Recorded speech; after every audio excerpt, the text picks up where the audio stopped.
Hello అండి. అదిరిపోయే రుచితో చేపల పులుసు ఎలా పెట్టాలో ఈ వీడియోలో చూసేద్దామా.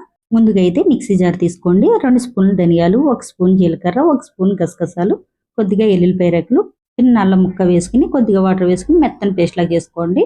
ఇలా మెత్తని పేస్ట్ లాగా చేసేసుకున్నాక అప్పుడు ఆనియన్స్ వేసుకోండి. ఆనియన్స్ అయితే చిన్నవి 2 కట్ చేసుకున్నాను. మసాలా ఇలా మెత్తగా పేస్ట్ చేసేసుకున్నాక అప్పుడు ఆనియన్స్ వేసుకుని కొంచెం బరగ్గా మిక్సీ పెట్టుకుంటే చేపల పులుసు చాలా టేస్ట్గా ఉంటుంది. నేను చేపల పులుసుకి చింతపండు అయితే ఇంత తీసుకున్నాను. ఒక గిన్నె తీసుకుని ఆ గిన్నెలో ఈ చింతపండు వేసుకుని వాటర్ వేసి గుజ్జు అయితే తీసుకుని పక్కన పెట్టుకోండి. చేప ముక్కలు బట్టి అయితే చింతపండు తీసుకోవాలి. ఇప్పుడు స్టవ్ ఆన్ చేసుకుని స్టవ్ మీద ఒక కడాయి పెట్టుకుని తగినంత ఆయిల్ వేసుకోండి. ఆయిల్ కాగాక పచ్చిమిర్చి కూడా వేసుకుని ఫ్రై చేసుకోండి. తర్వాత మసాలా వేసుకుని ఫ్రై చేసుకోండి. మసాలా తొందరగా ఫ్రై అవ్వాలంటే తగినంత ఉప్పు వేసుకోండి.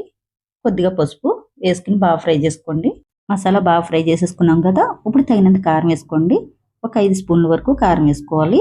ఘాటు ఘాటుగా ఉంటేనే చేపల పులుసు చాలా టేస్ట్గా ఉంటుంది.